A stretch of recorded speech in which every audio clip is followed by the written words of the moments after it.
సందర్భాల్లో పన్ను పీకాల్సి రావచ్చు. అది పన్ను పుచ్చిపోయినా, లేదా రూట్ కెనాల్ ఫెయిల్ అయినా, లేదా జ్ఞానదంతం అయినా కొన్నిసార్లు బాగా పుచ్చిపోయినప్పుడు లేదా లాక్ అయిపోయినప్పుడు పీకాల్సి రావచ్చు. సో పన్ను పీకిన తర్వాత మనం ఎటువంటి జాగ్రత్తలు పాటించాలి అని మనం ఈ వీడియోలో చూద్దాం. హాయ్, నా పేరు doctor Ravi. Welcome to my YouTube channel dentist Ravi.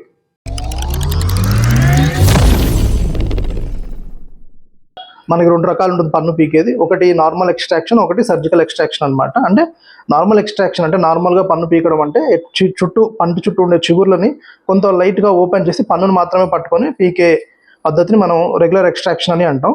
అదే సర్జికల్ ఎక్స్ట్రాక్షన్ అంటే సర్జరీ చేసి పన్ను పీకాలి అంటే కనుక పంటి చుట్టూ ఉండే చిగురిని ఓపెన్ చేయడం కానీ, పంటి చుట్టూ ఉండే ఎముకను కట్ చేయడం కానీ, లేదు పన్నుని పీసులు లాగా కట్ చేసి అంటే దాన్ని విడిభాగాలుగా కట్ చేసి పీసెస్గా తీసి దాని తర్వాత క్లోజ్ చేసి కుట్లేస్తారు అనమాట. సో ఇలాంటి పద్ధతి ఏంటంటే ఎక్కువగా మనకి జ్ఞానదంతం సర్జరీలో చేస్తుంటారు. మనకి లోకల్ అనస్థీషియా ఇస్తారండి. సో లోకల్ అనస్థీషియా ఇచ్చి పన్ను పీకుతారు. సో నేను జ్ఞానదంతం 10 నిమిషాల్లో పీకడం అనే ఒక వీడియోలో చూపించాను.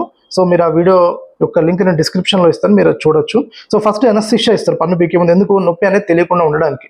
సో ఎప్పుడైతే మనం అనస్థీషియా ఇచ్చామో దాని యొక్క ఎఫెక్ట్ గంటన్నర, కొన్నిసార్లు బేస్డ్ ఆన్ పర్సన్ లేదా బేస్డ్ ఆన్ డోస్ మీద కూడా డిపెండ్ అయ్యి గంటన్నర, 2.5 గంటలు, 3 గంటల వరకు కూడా ఉండే అవకాశం ఉంటుందన్నమాట. సో ఫస్ట్ మనం పన్ను పీకేసిన తర్వాత ఏం చేస్తామంటే, ఉదాహరణకి ఈ పన్ను పీకామనుకోండి, దవడ పన్ను ఫస్ట్ది. సో ఫస్ట్ పన్ను పీకేసిన తర్వాత సో బ్లడ్ రాకుండా ఉండడానికి దీన్ని ప్రెస్ చేస్తారనమాట. సో ఎప్పుడైతే వన్స్ పన్ను దాని నుంచి తీసేసిన తర్వాత మనం ఈ విధంగా కాటన్ అనేది గాజులో పెట్టేసి ఏదైతే పీకిన ఏరియాలో ఈ విధంగా పెట్టి కొరకమని చెప్తాం.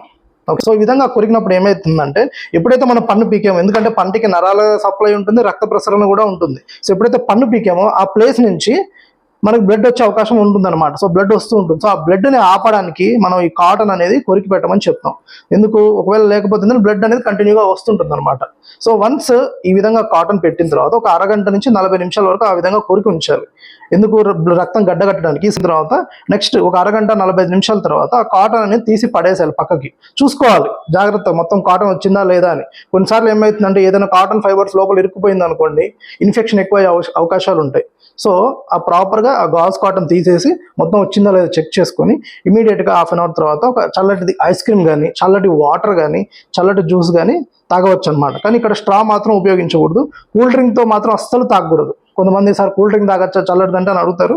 కూల్ డ్రింక్లు మాత్రం తాగకూడదు, ఎందుకంటే అది ఎసిడిక్ నేచర్ ఉంటుంది, సోడా నేచర్ ఉంటుంది కాబట్టి దాన్ని దెబ్బతీస్తుంది. అంటే స్ట్రా లేకుండా తీసుకోవాలన్నమాట. ఒకవేళ మీరు స్ట్రా ఉపయోగించినట్లయితే ఏమవుతుందంటే, ఈ నోటి లోపల మనకి నెగటివ్ ప్రెషర్ క్రియేట్ అవుతుంది.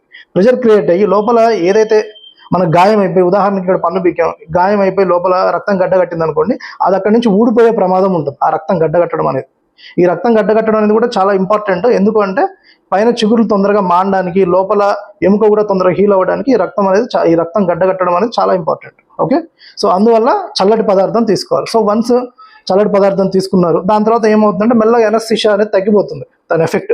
సో ఎప్పుడైతే ఎనస్థీషియా ఎఫెక్ట్ తగ్గిపోయింది అనుకోండి, సో మెల్లగా పెయిన్ అనేది స్టార్ట్ అవుతుంది. కొంతమందికి అంత పెయిన్ ఉండదు, కొంతమందికి పెయిన్ ఉండొచ్చు. ఒకవేళ జ్ఞానదంతం సర్జరీ చేశారనుకోండి, బోన్ ఒకవేళ కటింగ్ చేయాల్సి వచ్చింది అనుకోండి, వాళ్ళకి వాపు కూడా వచ్చే అవకాశాలు ఉంటాయి. ఓకే, సో డాక్టర్ మీకు ప్రిస్క్రైబ్ చేస్తారు pain killers based on the situation బట్టి. 3 రోజుల 5 రోజుల యాంటీబయాటిక్స్ కూడా ఇస్తారనమాట. 4 రోజుల 5 రోజుల 3 రోజుల అనేది కంపల్సరీగా మీరు ఆ కోర్స్ అనేది ఫాలో అవ్వాలి. ఒకవేళ ఫాలో అవ్వలేదంటే ఇన్ఫెక్షన్ త్వరగా తగ్గదనమాట. ఓకే, సో అయిపోయింది, మెడికేషన్ వేసుకున్నాం, ఇంటికి వెళ్ళాం. దాని తర్వాత ఏం ఫుడ్ తినాలి? ఓకే, సో ఏం ఫుడ్ తినాలంటే మనం సాఫ్ట్ డైట్ అనేది తీసుకోవాలన్నమాట. సాఫ్ట్ డైట్ అంటే ఏంటంటే మెత్తటి పెరుగన్నం కానీ, మెత్తటి పాలన్నం కానీ. ఓకే, సో ఆ విధంగా తీసుకోవాలి. కారం మసాలా ఐటమ్ తినకూడదు అనమాట. ఆ పన్ను తీసేసారు, అబ్బా నొప్పి తగ్గిపోయింది, పోయో బిర్యానీ తిందాం, వేడివేడిగా బిర్యానీ తిందాం, చల్లగా కూల్ డ్రింక్ తాగుతాం, దాంతోపాటు డాక్టర్ గారు చెప్పారు కదా అని అలాంటి పనులు చేయకూడదు. సో కారం మసాలా ఐటమ్ అసలు తినకూడదు. అది కూడా ఏంటంటే ఒక 5 రోజుల వరకు కారం మసాలా ఐటమ్ తినకూడదు. సో సాఫ్ట్ డైట్ అంటే దీనికి మీకు గోధుమ రవ్వ ఉప్మా కానీ, పెరుగన్నం కానీ, పాలన్నం కానీ, లేదు అనుకుంటే మనకి సాబుదానా ఉప్మా కానీ, ఈ విధంగా సాఫ్ట్ డైట్ అనమాట.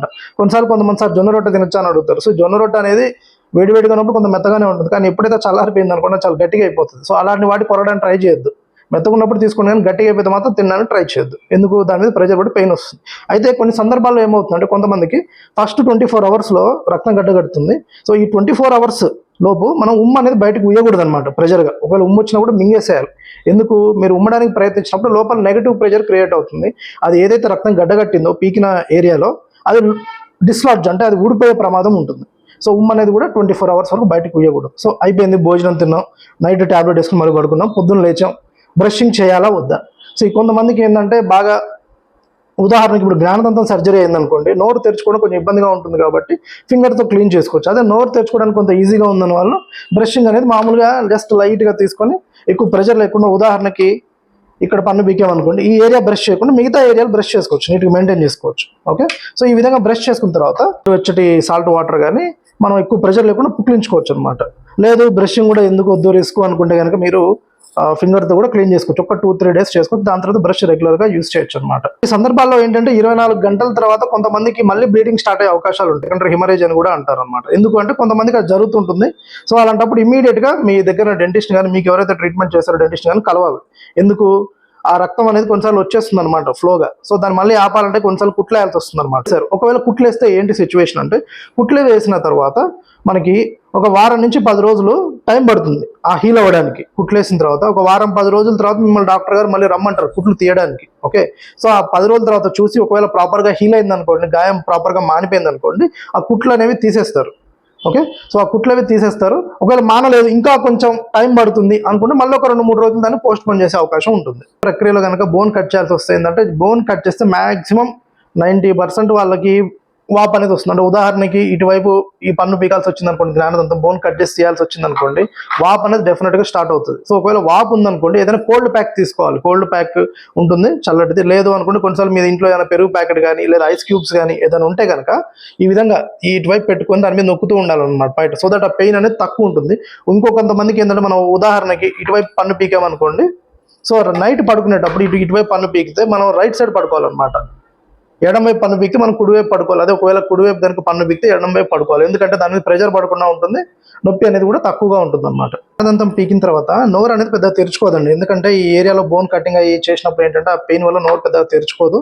ఓకే, సో నోరు అనేది ఎక్కువ తెరుచుకున్నప్పుడు ఏం చేయాలి అంటే, ఎటువంటి ఆహారం తీసుకోవాలి అంటే, జనరల్గా నోరు ఎక్కువ తెరుచుకోవట్లేదు అనుకోండి, మనం ఫింగర్ పెట్టి తినడానికి ట్రై చేద్దాం, అంటే చేతులతో అన్నం తినడానికి ట్రై చేయొద్దు. సో ఎటువంటి డైట్ తీసుకోవాలి అంటే, ఇలా నోరు కొంత రిస్ట్రిక్టెడ్గా ఉందనుకోండి, మనం గ్లాస్తో రాగి జావ తాగడం కానీ, ఓకే, రాగి జావ కానీ ఏదైనా జావలు తీసుకోవడం కానీ, లేదు ఒకవేళ అన్నం తినాలనుకునే వాళ్ళు అన్నాన్ని బాగా మెత్తగా పిసుకొని దాన్ని స్పూన్తో తినాలన్నమాట. ఆహారాన్ని అనేది స్పూన్తో కొంత ఈ విధంగా లైట్ ఓపెన్ చేసుకొని ఎక్కువ తెరుచుకున్నప్పుడు స్పూన్తో ఆహారాన్ని అనేది తీసుకోవాలి. సో దట్ ఏమవుతుందంటే, గ్రాడ్యువల్గా మెల్లమెల్లగా ఇది హీల్ అయ్యే కొద్ది, అంటే ఇది గాయం మానే కొద్ది మెల్లమెల్లగా మీ జా ఓపెనింగ్ కూడా సెట్ అవుతుంది. సో ఆ సెట్ అయ్యే టైం వరకు మీరు స్పూన్తో అన్నం తినడం అనేది మంచిది అనమాట, పాటించడం చేత్తో కాకుండా. ఎక్స్క్లూసివ్గా మనకి ఏమంటారంటే, సాఫ్ట్వేర్ ఎంప్లాయీస్ బాగా అడుగుతుంటారు, సార్ మందు తాగొచ్చా, సిగరెట్ తాగొచ్చా. దీని గురించి నేను ఒక సపరేట్ వీడియో చేస్తాను. బట్ సిగరెట్ మందు మాత్రం నన్ను అడిగితే ఒక 3-4 రోజులు, అవసరమైతే ఒక వారం రోజుల వరకు కూడా తీసుకోకుండా ఉండాలి. అంటే అది మనకి డిలేడ్ హీలింగ్, అంటే ఒకవేళ గాయం మానే ప్రక్రియను చాలా స్లో చేస్తుంది అనమాట. దానివల్ల నెగిటివ్ ఎఫెక్ట్స్ ఏంటో నేను వీడియోలో మీకు చెప్పే ప్రయత్నం చేస్తాను. సో